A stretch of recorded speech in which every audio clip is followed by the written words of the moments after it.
Ryan! Kapag nasabing Toyota, malamang ang unang pumapasok sa isip mo yung tibay. Sikat ang Toyota sa QDR, quality, durability, and reliability. Alam ko, mabilis lang magsabi ng mga salita. Paano mo nga masasabi kung walang proof? Pero pagdating sa Toyota, tested through time. Isa sa pinakasumikat na kotse ng Toyota ay ang Toyota Hilux.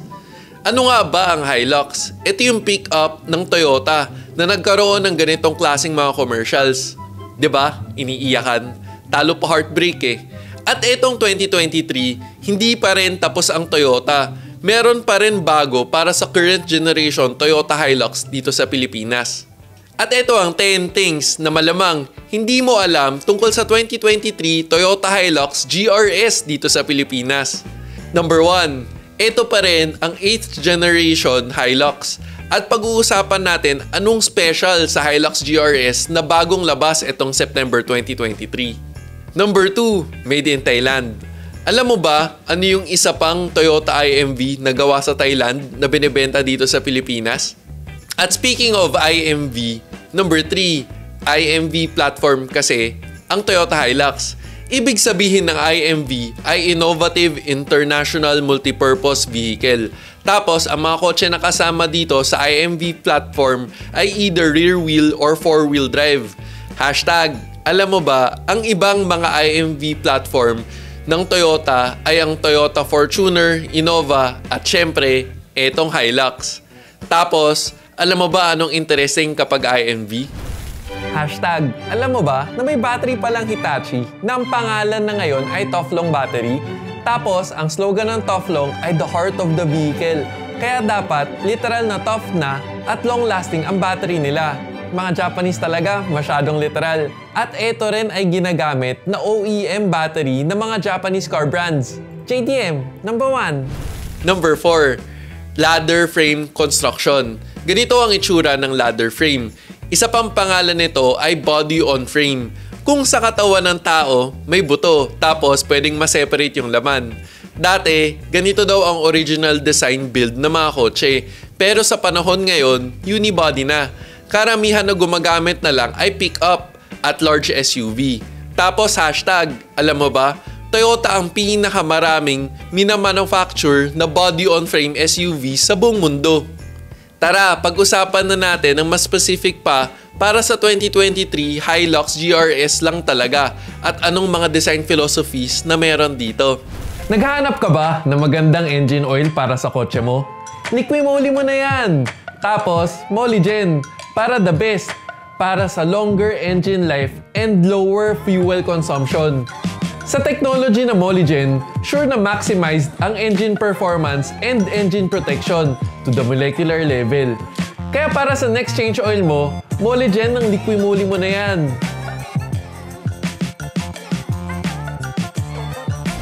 Number 5, Global GR Sport Design. Nung unang nilabas ang GR Sport variant ng Hilux, initially, pang Southeast Asia lang yun. Kaya ang tawag doon ay ASEAN GRS Design.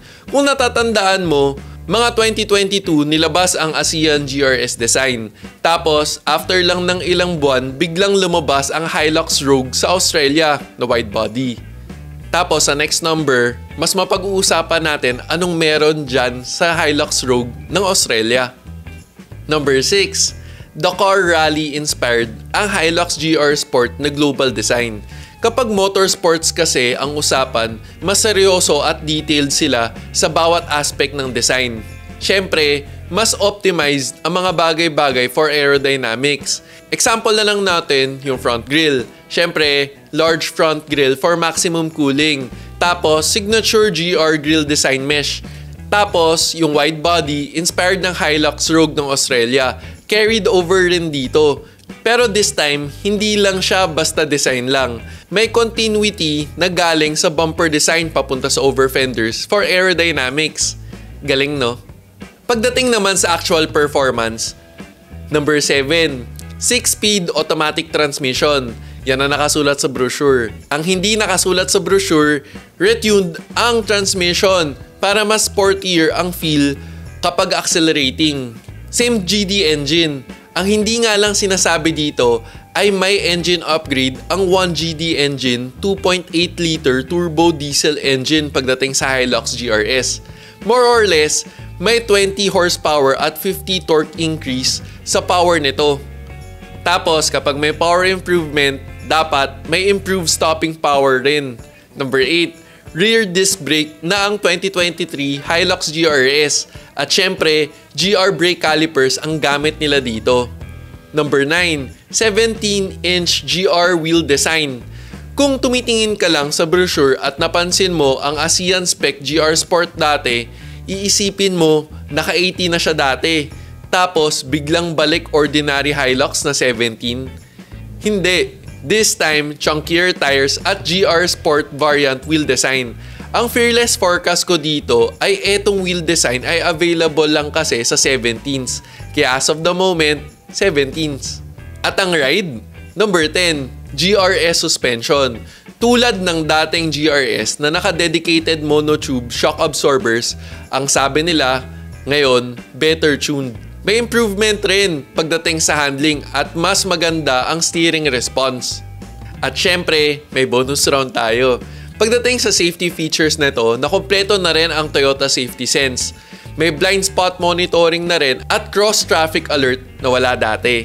Mas na-appreciate mo ba ang 2023 Hilux GRS dito sa Pilipinas dahil sa episode na to? Please subscribe at i-comment mo anong favorite number sa mga nasabi ko.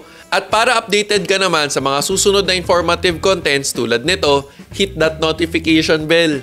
Sana nakatulong.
O teka, pag may nakalimutan man ako, comment down below. This is me, Real Ryan, bringing you real talk, real experiences, and real reviews.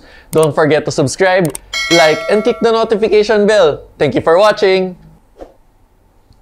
Peace.